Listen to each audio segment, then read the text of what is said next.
हाय hello नमस्कार, welcome back to our channel मॅडीची शुभेमध्ये आपलं मनापासून स्वागत आहे। तर आज आपण बघणार आहोत तांदूळ आणि मैदा ह्याचे पापड बघणार आहोत, तेही न लाटण्याचा वापर करता। सगळ्यात सोपी रेसिपी आहे आणि ही वर्षभर टिकणारी आहे।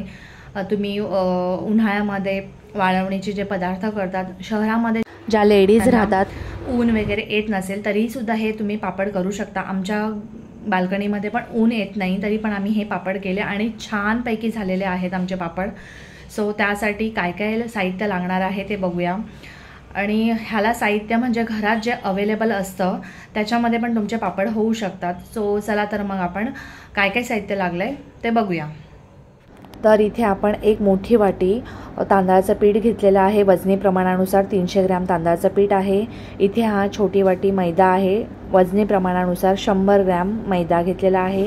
जिरा आणि बडीशोपची दरदरीत पावडर करून घेतलेली आहे। इथे एक छोटासा चमचा दिसतो, त्याच्यामध्ये थोडंसं आपण हिंग घेतलेला आहे आणि 1 चमचा आपण पापड खार घेतलेला आहे। जो पोहे खातो त्या चमच्याने आपण 1 चमचा पापड खार घेतलेला आहे आणि चवीप्रमाणे मीठ घेतलेलं आहे। तर ह्याप्रमाणे हे सगळं साहित्य घेतलेलं आहे। पीठ आपण असं मोजूनच घ्यायचं आहे, कारण की आपल्याला पाण्याचं प्रमाण घ्यायला बरं पडतं। सो आपण इथे एक मोठं पातेलं ठेवलेलं आहे। जाड बुडाचं पातेलं घ्यायचं आहे। ज्या भांड्याने आपण तांदळाचं पीठ मोजून घेतलेलं आहे त्याच भांड्याने आपण पाणी मोजून घेणार आहोत। हे बघा, जर तुमचा तांदूळ जुना असेल तर पाणी जास्त लागेल, तांदूळ थोडा नवीन असेल तर तुम्हाला कमी पाणी लागेल। तर आपण इथे हे बघा 2 वाटेला फक्त थोडंसंच कमी पाणी टाकलेलं आहे। ज्या बाउलने आपण तांदूळाचं पीठ घेतलेलं त्याच बाउलने आपण टाकायचं आहे। तर आता ह्या छान पाण्याला उकळी आल्यानंतर, थोडंसं बुडबुडे आल्यानंतर ह्याच्यामध्ये आपण ते सगळं साहित्य टाकणार आहोत। जिरा, बडीशोपची पावडर, पापड खार, मीठ हे सगळं टाकून घ्यायचं आहे। हिंग। त्यानंतर आपण ह्याला छान उकळी येऊन देणार आहोत। त्यासाठी आपण झाकण ठेवूया आणि छान उकळी आल्यानंतर आपण त्याच्यात पीठ मिक्स करणार आहोत।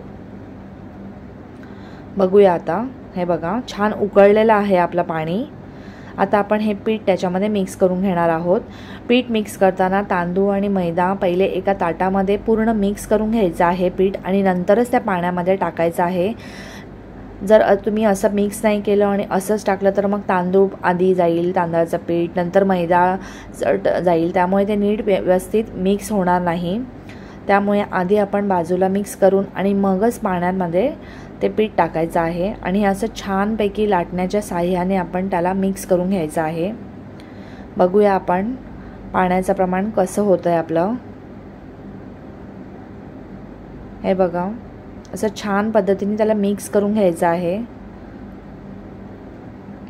बहुतेक आपलं पाणी परफेक्ट झालेलं आहे। तांदूळ आमचा थोडा जुनाच वाटत होता आणि हे रेशनिंगच्या तांदळाचं पीठ आहे, त्यामुळे थोडंसं जुना वाटत होता, म्हणून मी 2ला थोडंसंच कमी टाकलेलं आहे पाणी। आता याला छान आपण वाफ काढून घेणार आहोत। या पिठाला 5 मिनिटासाठी याला झाकून ठेवणार आहोत। हे बघा, छानपैकी याला वाफ चढून देणार आहेत। आता बघूया आपण पीठ शिजलंय का आपलं। गॅस बंद केलेला आहे मी 5 मिनिटानंतर, आणि पीठ शिजलं की नाही ते कसं चेक करायचं ते दाखवते मी तुम्हाला। हे बघा, थोडं गरम आहे ते पीठ। असं हातावरती घेऊन त्याचा गोळा नीट होतोय का बघायचं, आणि ते हाताला मेन गोष्ट म्हणजे चिकटलेलं नाही आहे, थोडं पण पीठ चिकटलेलं नाही आहे, तर मग आपलं पीठ छानपैकी शिजलेलं आहे, म्हणजे हे पीठ पापडासाठी रेडी आहे। हे बघा, छानपैकी याचा गोळा पण झालेला आहे। हे बघा, आता आपण हे सगळं पीठ काढून याला छानपैकी मळून घेणार आहोत। तर मळताना हे खूप गरम असल्यामुळे आपण जाड पिशवी घेतलेली आहे, जी डीमार्टमध्ये वगैरे भेटते आपल्याला, त्यामध्ये हे आपण घालून चांगलं याला मळून घेणार आहोत। असं काहीतरी भांड्याच्या साह्याने याला वरून आपण असं मिक्स करायचं आहे। याच्या गाठी वगैरे असतील तर त्या मोडून घ्यायच्या आहेत। तुम्ही लाटण्याच्या साह्याने पण करू शकता। हे बघा, मी तुम्हाला दाखवते, लाटण्याच्या साह्याने पण असं करू शकता तुम्ही। पिशवीला जरा पण चिकटलेलं नाही आहे पीठ. आपण तेल वगैरे काहीच लावलं नव्हतं पिशवीला. हे बघा कलर बघा पिठाला किती छान आलेला आहे. आपल्या पिठीला काहीच आपण टाकलेलं नाही, फक्त जिरा आणि बडीशोप, त्यामुळे एवढा छान कलर आलेला आहे. आणि आपण इथे एक जाड अशी थोडी पिशवी घेतलेली आहे प्लास्टिकची, त्यावरती आपण हे पीठ थोडासा तेलाचा हात लावून ह्यावर आपण पापड करणार आहोत. तुम्हाला दिसत असेल पापड आपण लाटण्याचा वापर केलेला नाही आहे, एक डिश ठेवूनच याचा वापर केलेला आहे. बघा किती छान आपला पापड झालेला आहे. हाय नाही किती छान ट्रिक आहे, मस्त आणि एकदम झटपट होतात. आणि तेल आपण लावलेलं नाही, फक्त फर्स्ट जो पापड लाटलेला आपण त्याच्यासाठीच आपण तेल लावलेलं आहे. त्याच्यानंतर सगळे पापड आपण विदाऊट तेल न लावता केलेले आहेत. हे बघा जर कुठे तुम्हाला जाड वाटत असेल पापड तर पुन्हा ती डिश आपण अशी थोडीशी प्रेस करायची आहे, तर आपला छानपैकी पापड होतो. आहे ना जादू. आणि इतके झटपट होतात हे पापड. हे बघा आणि एक असं मस्त छानपैकी ओढणी हातरलेली आहे, आम्ही घरामध्ये सुकवलेले आहेत हे सगळे पापड.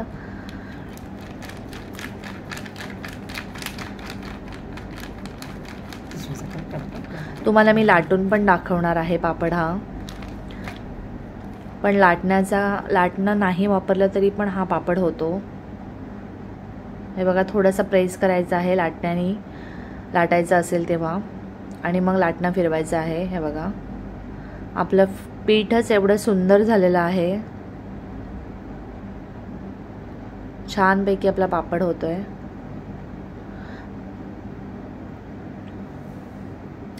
जर तुम्ही जास्त तेल लावलं, प्रत्येक गोळ्यासाठी तेल लावलं, तर तुमच्या पापडांना वास येऊ शकतो नंतर, म्हणजे तुम्ही जास्त दिवस हे ठेवू नाही शकत पापड, तर तेलाचा वास येऊ शकतो. म्हणून मी पहिल्याच पापड करताना तेल लावलेलं आहे त्या पिशवीला, त्याच्यानंतर तेल अजिबात लावलेलं नाही आहे.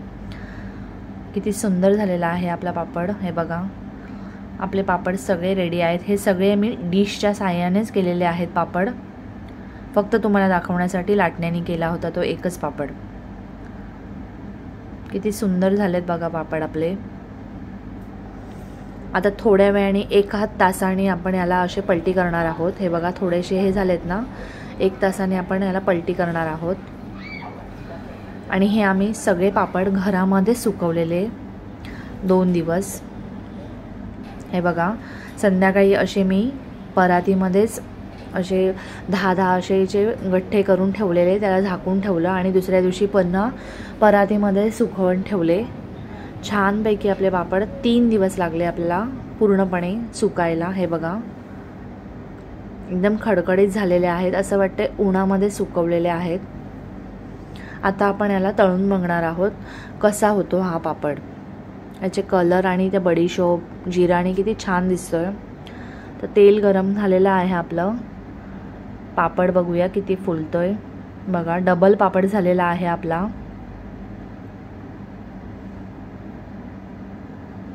सुंदर. जे आपण लहानपणी बॉबी वगैरे हा खायचो ना, ते नळी भेटायची ना, त्या टाईपचीच टेस्ट लागते याची. लहान मुलांना तर खूप आवडतात हे पापड. तुम्ही नक्की ट्राय करून बघू शकता. हे बघा केवढा पापड आहे आणि केवढा होतोय, किती फुलला जातो पापड बघा. आणि काही एवढी झंझट नाही आहे या पापडांची, एकदम सिंपल रेसिपी आहे.